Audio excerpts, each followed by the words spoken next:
We're live from New Delhi, watching DD India Live, India's Voice to the World. I'm Lipakshi Khurana, coming up in the next 30 minutes.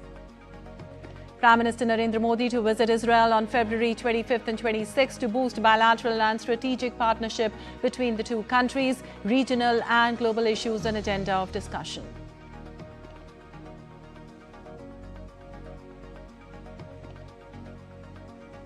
Indian and Canadian trade ministers hold talks to push for India-Canada Comprehensive Economic Partnership Agreement.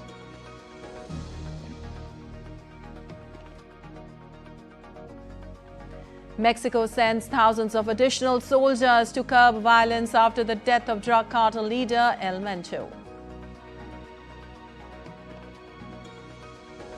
Ahead of planned talks in Geneva on Thursday, Trump reiterates his warning, saying it will be a very bad day for Iran if it doesn't make a deal. Powerful winter storm paralyzes parts of the U.S. Northeast, forcing more than 8,000 flight disruptions, roads and schools closed.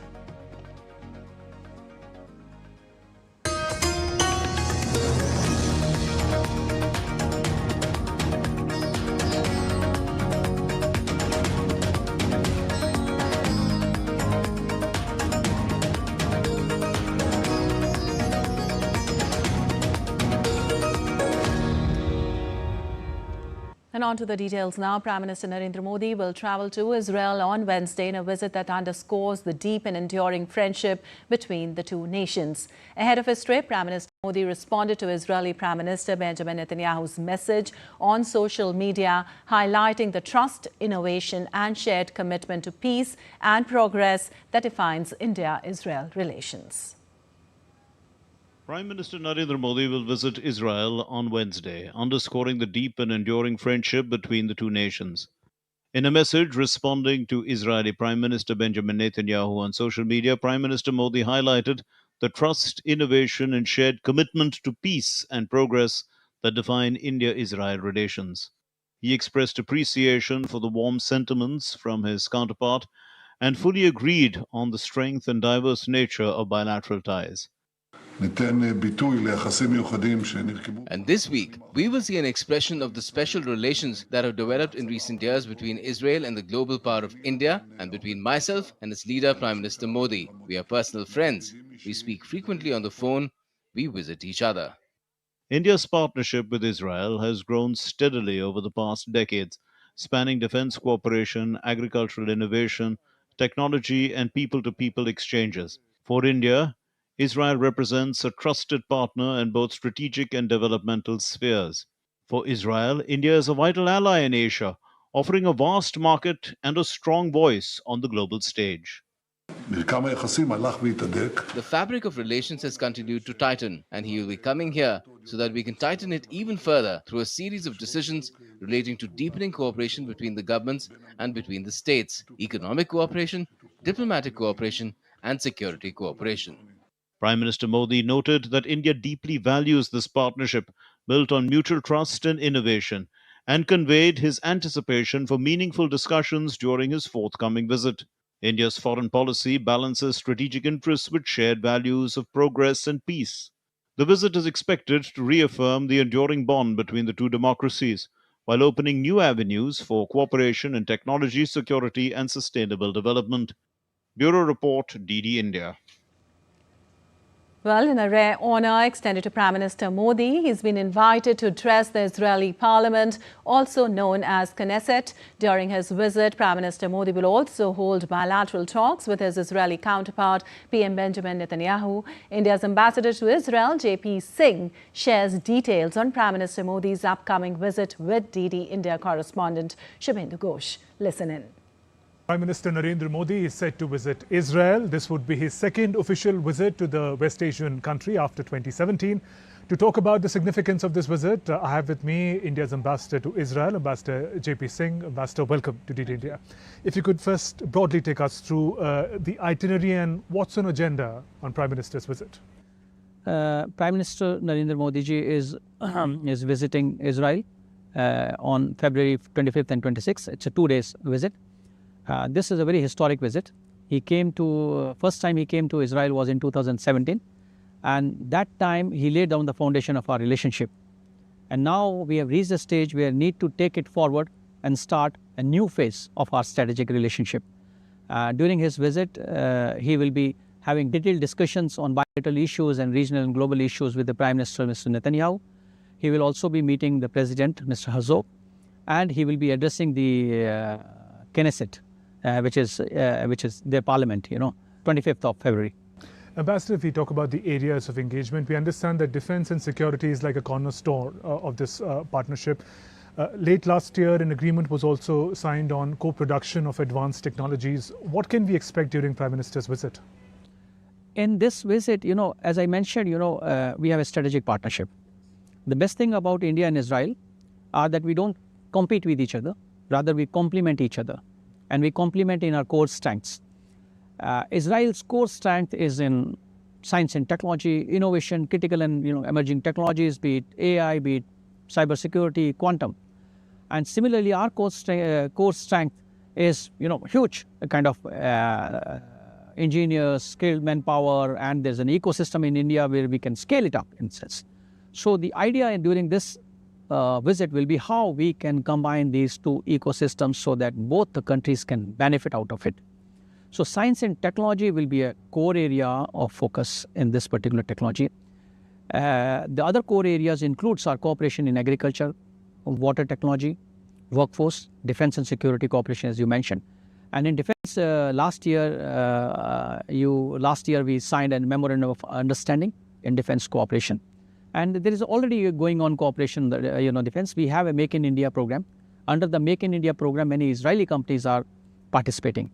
And the idea is how, both countries can benefit from this cooperation. And what can one expect in the domain of trade and connectivity? There is this IMEC corridor of which Israel happens to be a very important part. But what progress can we expect in this engagement? I think this is one area where there will be discussion during this visit, how to improve trade and commerce.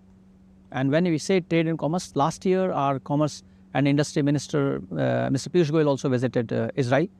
During that visit, we signed, he came along with a very big delegation, around 70-member business delegation, CO and, business forum meetings took place.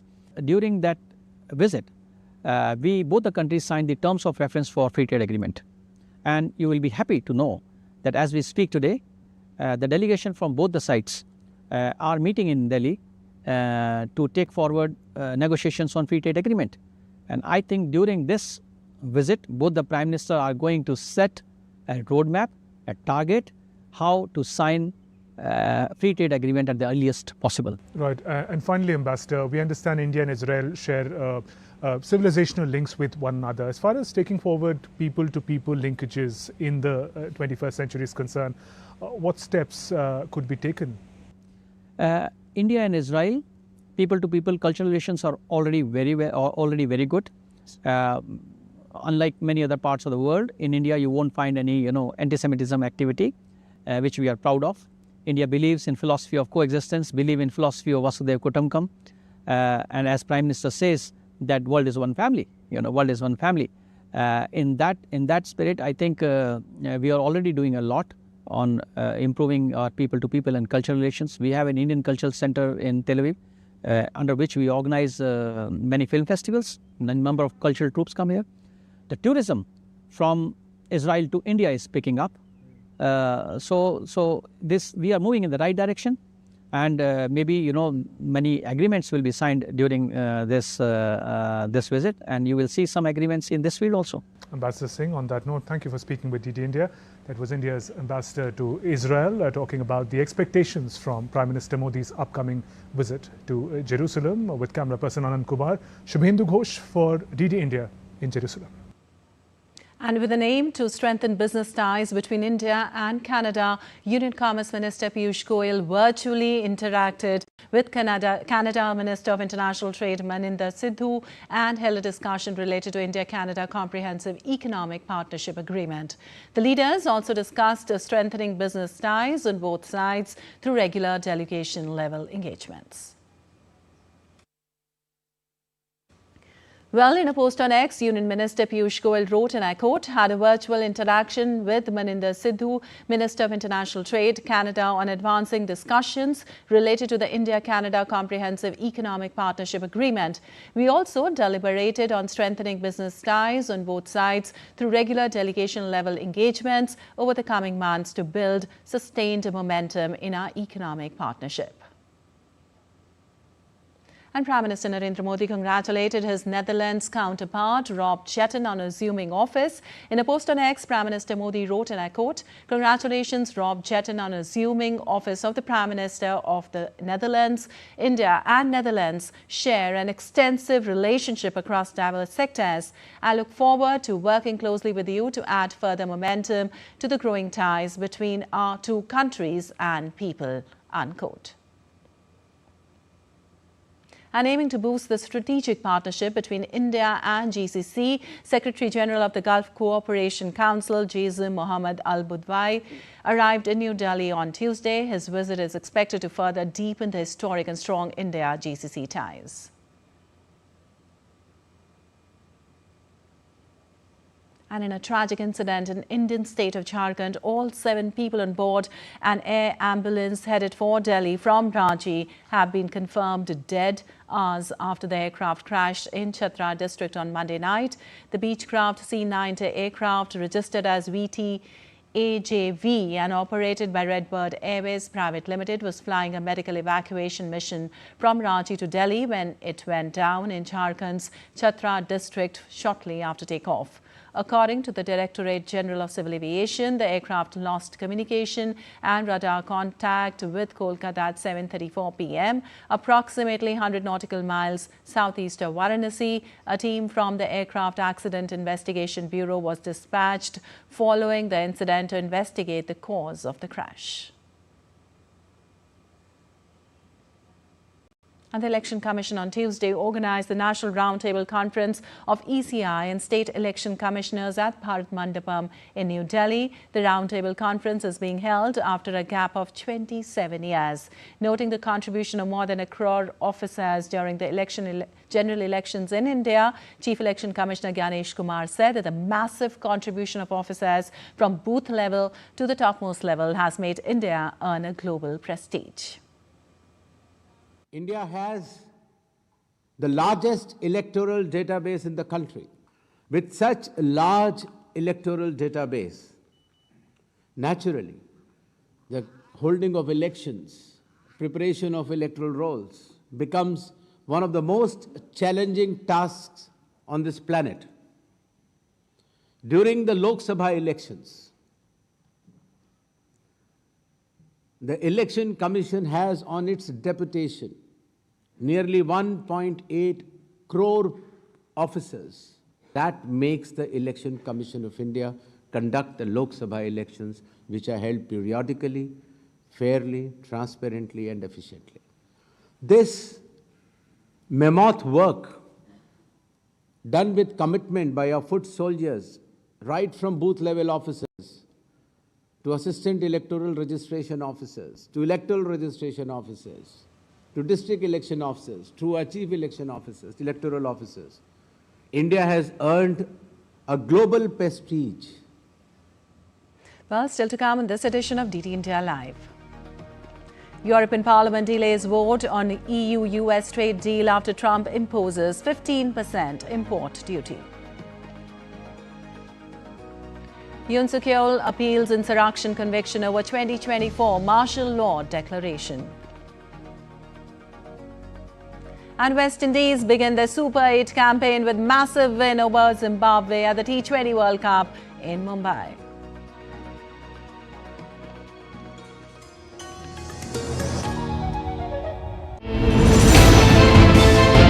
Geopolitics and trade deals. Economic challenges amid development. Hard work and the path to prosperity. It's the economy always. Between walkers, money is what money does and says. Supply creates its own demand. Between the bulls pulls and bears tears. When supply chains globalization and India rises to the podium. We'll get you centered with the economic brief at 8 p.m. every Thursday on DD India.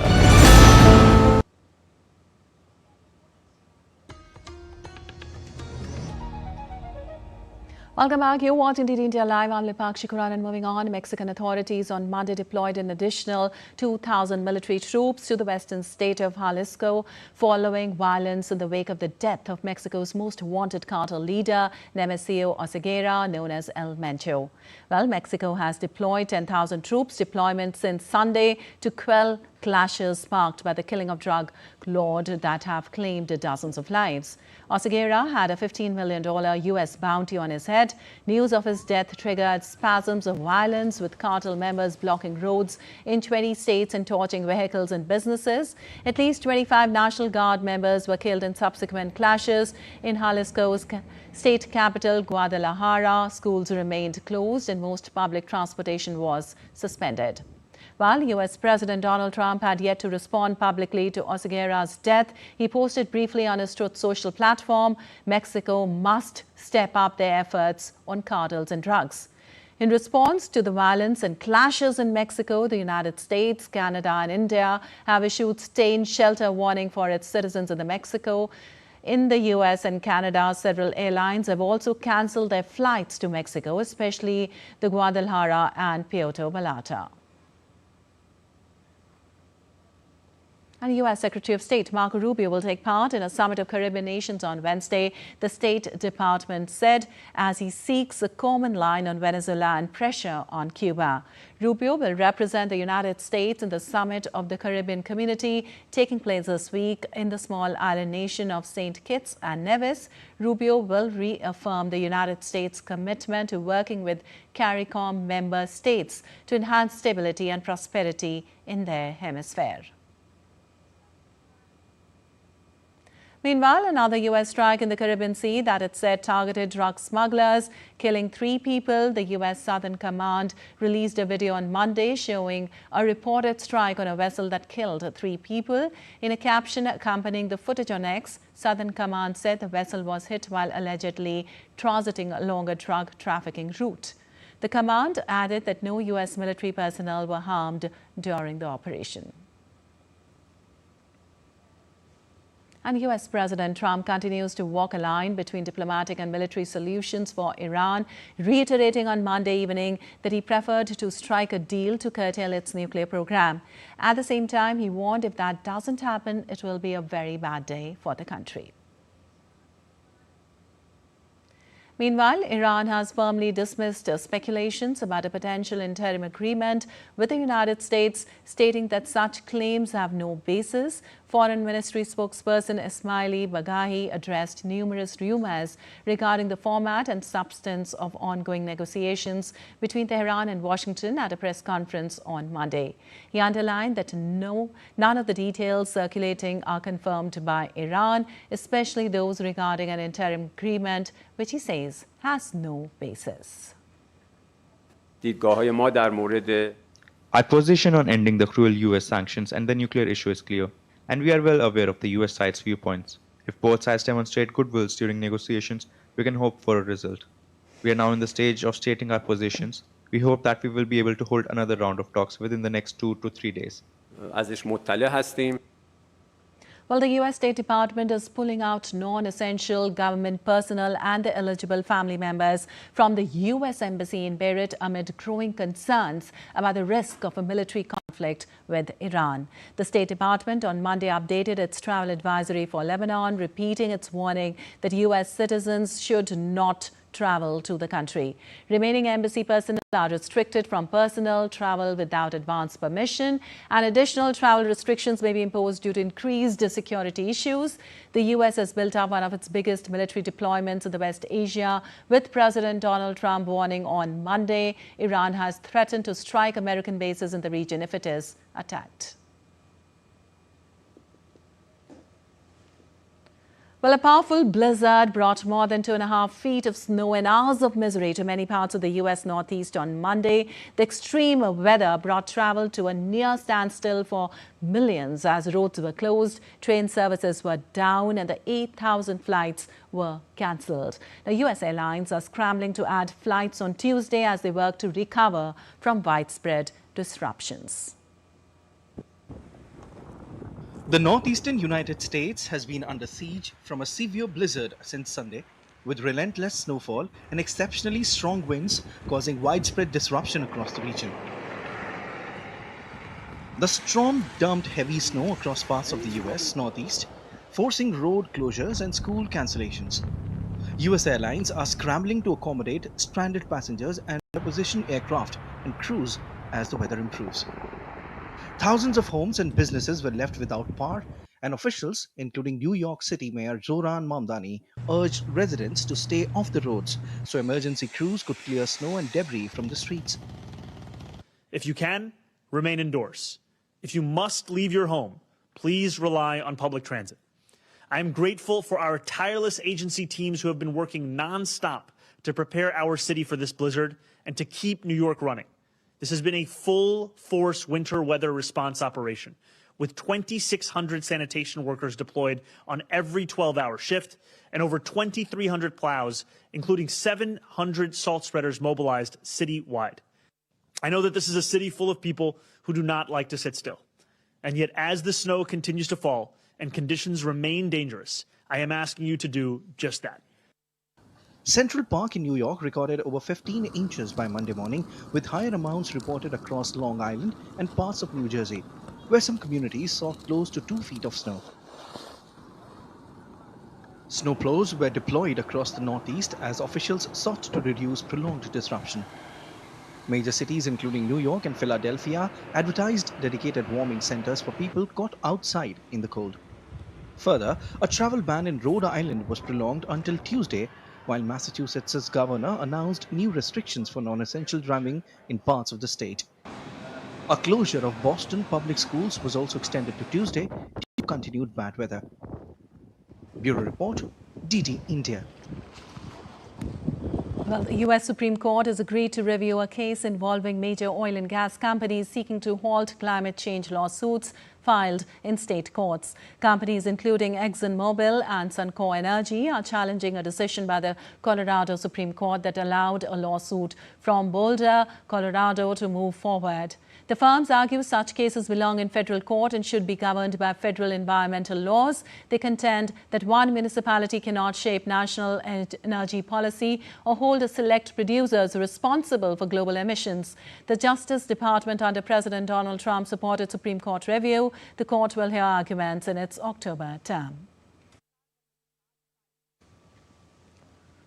And U.S. President Donald Trump will deliver his State of the Union address on Tuesday, seeking to highlight the record of his first year back in office ahead of November's midterm elections. The address comes amid political headwinds and a recent Supreme Court ruling striking down his signature tariffs. Some Democrats are planning a boycott and silent protest as political tensions remain high in Washington.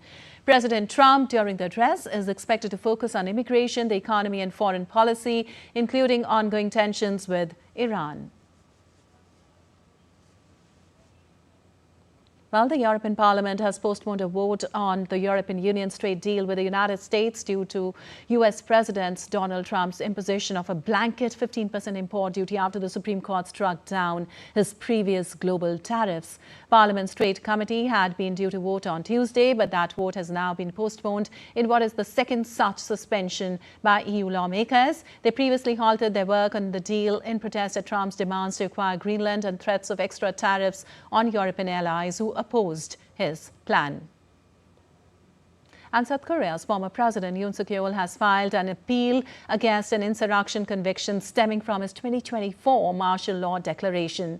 The Seoul Central District Court found Yoon guilty last week of leading an insurrection designed to paralyze the National Assembly and sentenced him to life in prison. Yoon initially branded the verdict difficult to accept but did not immediately indicate whether he would appeal. His legal team said on Tuesday they would challenge the verdict. Well, the number of countries and international organizations joining the New Delhi Declaration on AI Impact has reached to 91. The AI Impact Summit 2026, held in New Delhi last week, concluded with the adoption of the New Delhi Declaration on AI Impact. On 21st of February 2026, 88 countries and international organizations had endorsed this declaration. Now, 3 more countries, Bangladesh, Costa Rica and Guatemala, have joined the declaration, taking the total number of signatories to 91 countries and organizations. And in sports news, the West Indies blew away Zimbabwe by colossal 107 runs at the T20 World Cup in Mumbai as Shai Hope's team opened their Super 8 campaign with a dominant victory.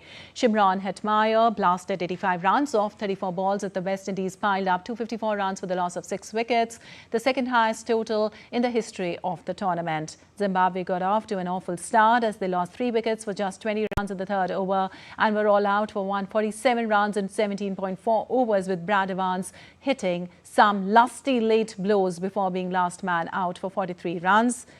Left-arm spinner Gudakesh Moti was the pick of the West Indies bowlers with 4 wickets, while Akhil Hussain took 3 scalps. Sri Lanka, who made through 60 runs for the loss of 6 wickets against Kenya in 2007, have scored more runs in the T20 World Cup match.